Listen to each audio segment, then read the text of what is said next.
Olá, meus amigos, olá, minhas amigas do Legislação Integrada. Aqui quem fala é o professor Bruno Valente e nossa conversa de hoje é sobre o informativo de número 1095 do STF.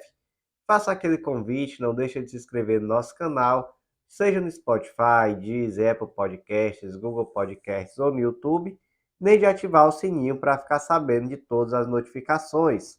Segue também a gente no Instagram, @legislação_integrada, onde todo dia tem novidade. E não deixa de acessar nosso site, legislaçãointegrada.com.br. Tá tudo diferente lá, gente. Agora, além do Clube da Lei, que é esse clube de membros que te dá acesso a todos os materiais de lei seca e jurisprudência do Legislação Integrada, você também vai conhecer a Editora Integrada, que é uma editora totalmente focada em você que presta concurso público e que tem interesse em publicar aquela monografia, aquela dissertação, aquele artigo científico, enfim, que você tem escrito, está na gaveta e você não publicou ainda. E também você vai conhecer o mapa do aprovado, que é o curso que vai dar o mapa da tua aprovação, te ensinando estratégias muito assertivas de estudo para concurso público. É um curso que tem o objetivo de te dar uma verdadeira autonomia, te ensinar a se conhecer e a traçar as melhores estratégias na hora de formular um plano de estudo adequado à tua realidade. Então, tudo o que você precisa para a tua aprovação, Clube da Lei e Mapa do Aprovado. Acesse nosso site e vem conhecer para fazer parte. Sem mais delongas, vamos para o primeiro julgado do dia. E o primeiro julgado de hoje foi inserido na Constituição Federal, é uma tese fixada na ADI 5430 do DF, e a tese ficou da seguinte forma: não se submete à reserva de iniciativa a Lei Complementar Nacional que, regulamentando a Emenda Constitucional 88 de 2015, fixa em 75 anos de idade a aposentadoria compulsória de todos os agentes públicos titulares de cargos efetivos ou vitalícios. Então vamos lá. O artigo 40, parágrafo 1º, inciso 2 da Constituição Federal teve uma nova redação, dada exatamente pela Emenda Constitucional de número 88 de 2015, e por essa nova redação, a aposentadoria compulsória, que até então se dava aos 70 anos, poderia agora ocorrer aos 75 anos de idade, na forma de lei complementar. E aí também se adicionou o artigo 100 da DCT, que esse artigo 100 já de imediato passou a aplicar essa regra dos 75 anos de idade aos ministros do STF e do STJ. Então esses já passariam a se aposentar compulsoriamente somente aos 75 anos de idade. Em relação aos demais servidores públicos, aí precisaria de uma lei complementar, e aí essa lei complementar iria disciplinar quem seriam esses servidores públicos que só se aposentariam compulsoriamente aos 75 anos de idade. E aí veio a Lei Complementar 152 de 2015, que passou a prever a aposentadoria compulsória somente aos 75 anos de idade a quem? Servidores titulares de cargos efetivos da União, Estados, DF e municípios, incluindo autarquias e fundações. Então só aqui já foi todo mundo, né, gente? Mas aí ele também trouxe, né, membros do Poder Judiciário, do MP, das defensorias e dos tribunais e conselhos de contas. Ou seja, uma mesma lei complementar que aumentou a idade da aposentadoria compulsória para todos os titulares de cargos efetivos da União, Estado, DF e municípios. Então aqui, né, gente, para os servidores públicos mortais, digamos assim, e também para os membros do Judiciário, do MP, defensorias, tribunais e conselhos de contas. Por que que eu disse isso? Por que que eu fiz essa brincadeira? Que tanto foi para os mortais quanto para os membros do Judiciário, MP, etc. Porque defendeu-se que essa lei era inconstitucional, porque em relação ao Judiciário, por exemplo, seria uma lei que teria reserva de iniciativa do Supremo Tribunal Federal. Por quê? Porque, segundo alegaram, leis que tratem sobre o Estatuto da Magistratura são de iniciativa privativa do STF. Mas, gente, essa é uma lei que trata sobre o Estatuto da Magistratura? Não é, né? Essa é uma lei que trata sobre direito previdenciário, trata sobre aposentadoria compulsória, né? E aí, o que se tem hoje é um modelo previdenciário de tratamento uniforme entre a magistratura e os demais agentes públicos. Está lá no artigo 40, combinado com o artigo 93, inciso 6º da Constituição Federal. Então, por se tratar aqui de um tema relacionado a direito previdenciário e por não haver nenhuma singularidade que permita um tratamento diferenciado, então, de fato, não existia aqui a necessidade de uma iniciativa privativa do STF para essa lei. Então, como é que ficou o destaque? Vamos ler novamente.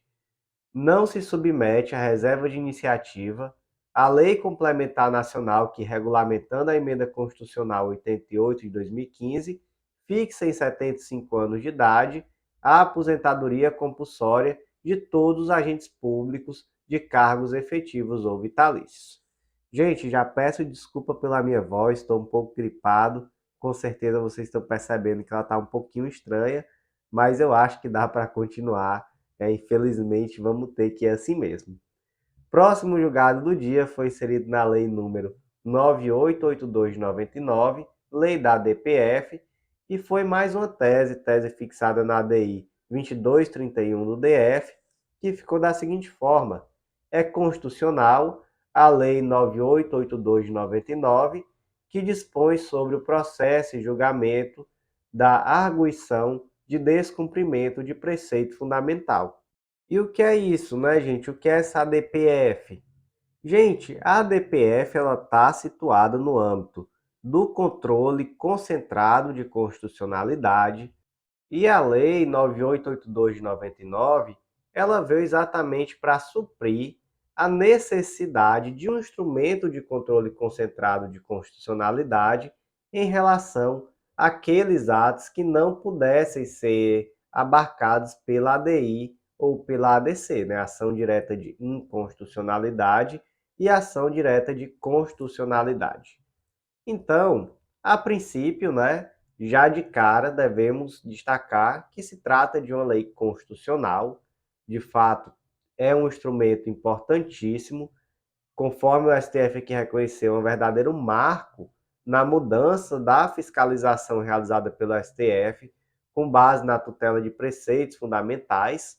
Então, a lei em si, como um todo, ela é constitucional, assim como os dispositivos específicos que foram impugnados, eles são constitucionais. Então, por exemplo, o artigo 5º, parágrafo 3º, que trata sobre a possibilidade de suspensão de processos ou de suspensão de efeitos de decisões judiciais, enquanto a ADPF ainda está pendente de julgamento. Trata-se aqui de um dispositivo que é constitucional e que é um instrumento de economia processual e de uniformização jurisprudencial. Então, um instrumento perfeitamente constitucional. O artigo 10 caput e parágrafo 3º, também constitucional, ele determina que a decisão tem eficácia erga omnes e efeito vinculante relativamente aos demais órgãos do poder público. Então, mais um dispositivo totalmente constitucional. Além disso, a possibilidade de modulação de efeitos. Está lá no artigo 11, mais um dispositivo também constitucional. Então, a ADI aqui foi julgada completamente improcedente e toda a lei da ADPF foi considerada constitucional e a tese ficou que é constitucional a Lei 9882 de 99, que dispõe sobre processo e julgamento da ADPF. Próximo julgado do dia foi inserido na Lei 9760 de 46, que é a lei que trata sobre os bens da União, destaque da seguinte forma: é compatível com a ordem constitucional a norma que inclui, entre os bens imóveis da União, as zonas onde se possa sentir a influência de marés. Que lei é essa? Essa lei é exatamente o Decreto-Lei 9760 de 46, e é exatamente o artigo 1º, a linha C. Inclui-se entre os bens da União os terrenos marginais de rios e as ilhas nestes situadas na faixa de fronteira do território nacional e nas zonas onde se faça sentir a influência de marés. Como é que a gente resolve isso? Primeiro ponto, né? Vamos lá. Essa lei é de 1946. Ela é uma lei anterior à Constituição Federal. Então aqui a gente fala em debate sobre constitucionalidade? Não. A gente fala em debate sobre recepção. Essa lei foi recepcionada ou não? E olha só, como a gente conversou anteriormente sobre a constitucionalidade da lei da DPF. Qual é o instrumento processual para você impugnar a constitucionalidade de forma abstrata desse tipo de lei que é anterior à Constituição? É a ADPF. ADI, ADC não é possível porque é uma lei anterior à Constituição Federal, então você precisa se valer da ADPF. Legal, né? Então aqui a pergunta é: essa lei em relação a esse tema foi recepcionada pela Constituição Federal? O que diz a Constituição Federal? O artigo 20, inciso 1, diz que são bens da União os que atualmente lhe pertencem e os que vierem a lhe ser atribuídos. Legal. O artigo 26 diz que inclui-se entre os bens do Estado as ilhas fluviais e lacustres não pertencentes à União. Então, olha só, casa tudo, né? Pertence ao Estado o quê? As ilhas não pertencentes à União. Pertence à União o quê? O que já lhe pertence e o que a lei atribui que lhe pertence. Então, teria algum problema a lei incluir entre os bens da União os terrenos marginais de rios e as ilhas nestes situadas na faixa da fronteira do território nacional e nas zonas onde se faça sentir a influência de marés? Não, não tem nenhum problema. Então, como é que ficou aqui o destaque? É compatível com a atual ordem constitucional a norma que inclui, entre os bens imóveis da União, as zonas onde se faça sentir a influência de marés. Próximo julgado do dia foi inserido na Constituição Federal e foi mais uma tese, essa tese fixada na ADI 7008 do DF, e ficou da seguinte forma: é constitucional norma estadual que, sem afastar a aplicação da legislação nacional em matéria ambiental, inclusive o relatório de impacto ambiental e o dever de consulta prévia às comunidades indígenas e tradicionais, quando diretamente atingidas por ocuparem zonas contíguas, autoriza a concessão à iniciativa privada da exploração de serviços ou do uso de bens imóveis do Estado. 2. A concessão pelo Estado não pode incidir sobre áreas tradicionalmente ocupadas por povos indígenas, remanescentes quilombolas ou demais comunidades tradicionais. Que lei foi essa? É a Lei número 16.260 do Estado de São Paulo. Essa lei, basicamente, autoriza a iniciativa privada a concessão da exploração de serviços ou o uso dessas áreas, seja para a exploração comercial de madeira ou de algum outro subproduto florestal. Mas aí, essa lei, ela diz que para que isso aconteça, é necessário que se respeite a legislação ambiental federal. Então, por exemplo, tem que ter relatório de impacto ambiental e, além disso, ela não incide sobre áreas tradicionalmente ocupadas por indígenas, remanescentes quilombolas e demais comunidades tradicionais. Além disso, a lei já prevê a necessidade de ouvir as comunidades tradicionais sempre que essa concessão se der em áreas que são contíguas às áreas ocupadas por essas comunidades. Então, tudo ok. Qual é a única ressalva aqui? Que, em hipótese alguma, essa lei estadual poderia possibilitar a concessão em território indígena, já que aí, nesse caso, se trata de uma área pertencente à União e de usufruto exclusivo pelos indígenas. Então, realmente, nesse caso, não seria possível e é por isso que o destaque ficou da seguinte forma, eu vou aqui reler a tese.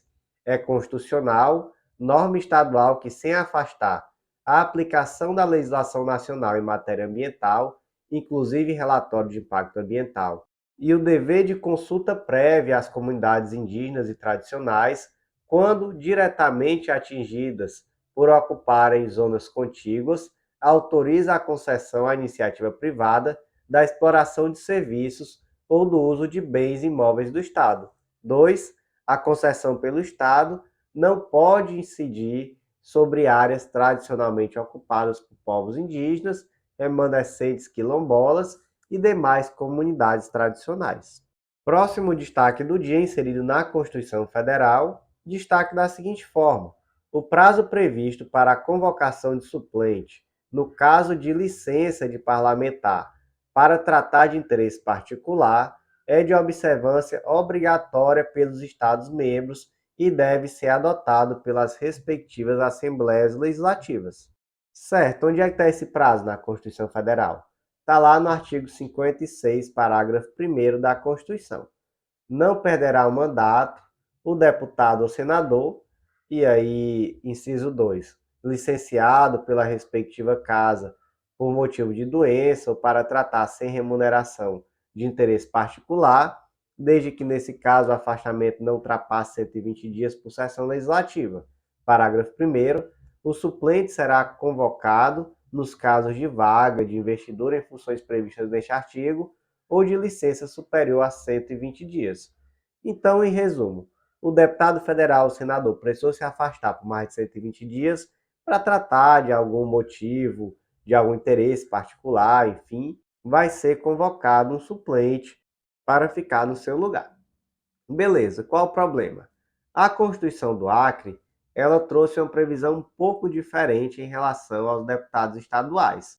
Ela disse que dá-se-á a convocação de suplente nos casos de vaga, de investidura em funções previstas nesse artigo, de licença para tratamento de saúde por prazo superior a 120 dias, então aí está igual, mas de licença para tratar sem remuneração de interesse particular por prazo superior a 60 dias.